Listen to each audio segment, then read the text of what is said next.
ఆనాడు ప్రవక్తలు దేవుని కొరకు ఎంత సమర్పణ కలిగి ప్రాణాత్మ దేహములను సజీవ యాగముగా సమర్పించుకొని దేవుని కొరకు నిలబడ్డారు కదా.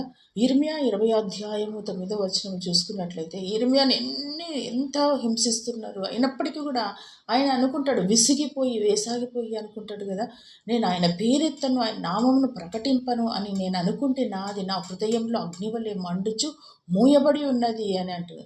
అంటే నేను ఆయన గురించి చెప్పకుండా ఉండాలా, ఆ శ్రమలను బట్టి అనుకున్న ఆయన ఉండలేకపోతున్నాడు. ఎందుకంటే ఆయన మన కొరకు చేసిన త్యాగము, మరి ఆయన మన కొరకు మనం మరణించవలసిన ఆ ఆ ప్లేస్లో ఆయన మరణించి ఆయన రక్తంతో మనల్ని కొన్నాడు కదా. అయితే అందు నిమిత్తం ఆయన అంటాడు కదా, నేను ఏ విధంగా ఆయన గురించి నేను ప్రకటించకుండా ఉండగలను, నేను ప్రకటిస్తాను. ఎన్ని పరిస్థితులు వచ్చినా, నిజంగా మన జీవితంలో కూడా ఎన్ని పరిస్థితులు వచ్చినా, మన నిలవరమైన పట్టణం ఇక్కడ కాదు కదా, మనకు పరలోక సంబంధులం కనుక మనము దాని కొరకే వేగిరపడాలి, దాని కొరకే నిలబడాలి. హల్లెలూయా.